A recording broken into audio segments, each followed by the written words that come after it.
At least 17 people have been killed in a US drone strike in North Waziristan. That's in the tribal areas of Pakistan. The dead were suspected militants from the Haqqani network, which is fighting foreign troops inside Afghanistan. The attack comes at a sensitive time for both countries. The head of the Afghan army has told the BBC's Hard Talk programme that the fighting in his country would stop if Pakistan told the Taliban to end the insurgency. Well, the BBC's Richard Galpin joins me now from the Pakistani capital, Islamabad. What did the Afghan general say, Richard?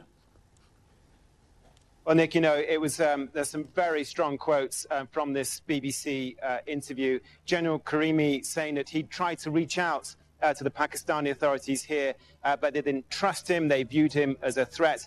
And then he went on to accuse the Pakistani authorities, as he put it, of unleashing the Taliban on Afghanistan, and claiming that the Pakistani authorities, in effect, control the Taliban leadership who are based here inside Pakistan. So then, of course, the obvious question is, if Pakistan does control the Taliban leaders, could it then order the Taliban to stop the fighting and therefore end the insurgency inside Afghanistan?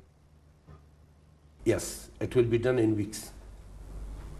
You see, right now, if Pakistan and US, if Pakistan sincerely is helping, tries to help the peace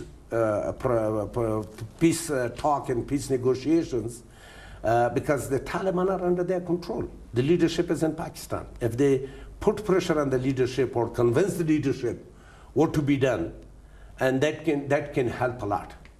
The role of Pakistan we cannot deny. Nobody can deny that. So, Richard, an Afghan general, a very senior general, saying this. The Americans have tried this as well, sort out the Taliban inside Pakistan. What's the Pakistani reaction? Well, a somewhat weary response in a way. We spoke to someone from the Ministry of the Interior who's saying that, in effect, they feel that they've been bombarded by verbal assaults from senior members of the Afghan administration and from the military.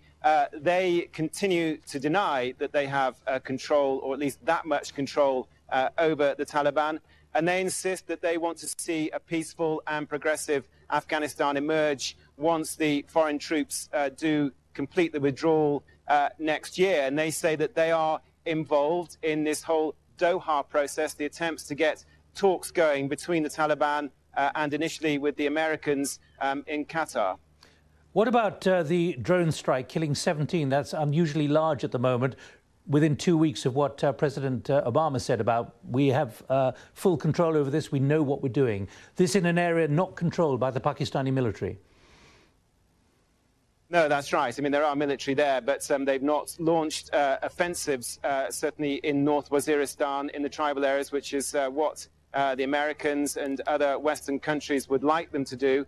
This drone strike took place in, as I say, in North Waziristan, regarded as very much a base for militant groups, both those fighting in Afghanistan and those also carrying out attacks here in Pakistan. And it was the biggest drone strike, certainly so far this year. There's actually been a real dip in the number of drone strikes so far during this year, but this has been the biggest one, with 17 killed, and it's apparently, according to officials, they've been quoted as saying that it was targeting the Haqqani network, which is one of the leading groups working alongside the Taliban in Afghanistan, fighting foreign forces. The BBC's Richard Galpin. Richard, thanks for joining me from Islamabad.